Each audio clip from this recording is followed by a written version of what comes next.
Class 156 Digital Optical Encoder.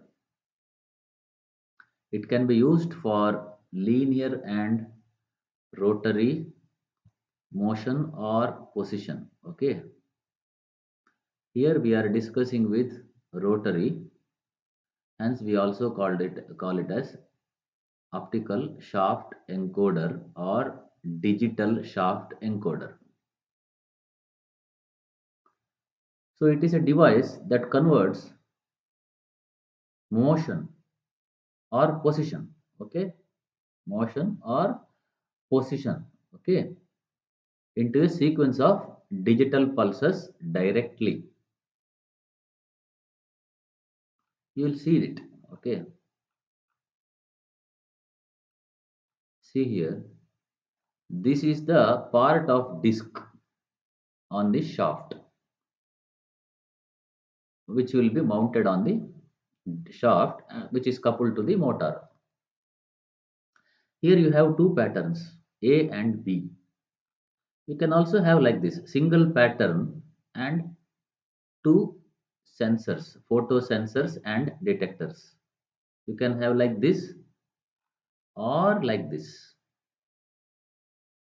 Two separate sensors, one here and here. Here also two separate, but in the same line. Here in different lines.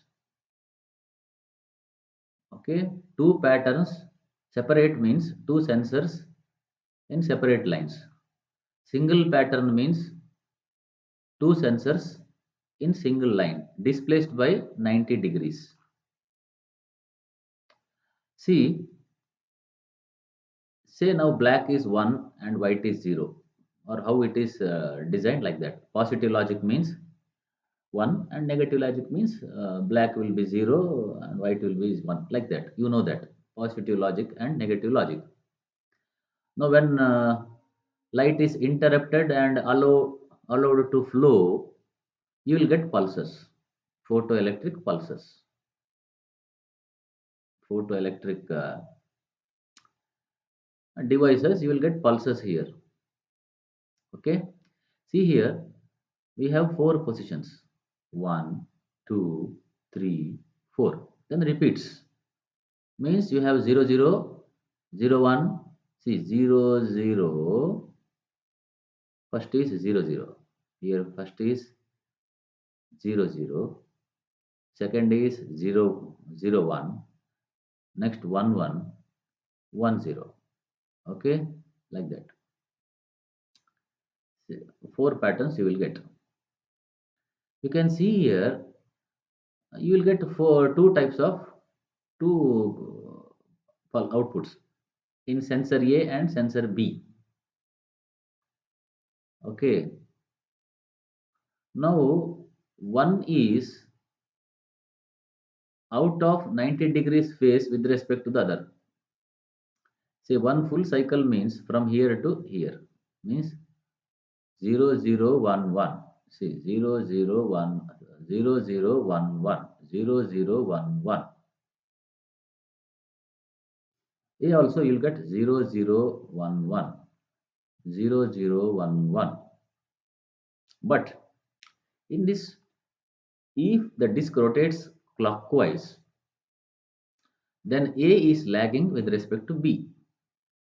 Quadrature means 90 degrees. So there is 90 degrees out of phase between the two patterns. Okay. Now when the shaft rotates, you will get pulses here at the output of photoelectric sensors. Now to know the speed, count number of pulses per second, either A or B.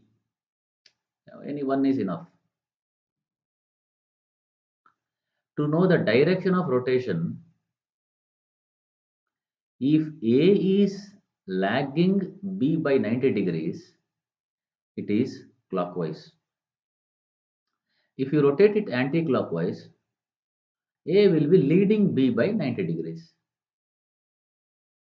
So by knowing the Number of pulses per second in any of these patterns, you will get speed, and by knowing the lagging or leading between these two waveforms, you will get the direction of rotation.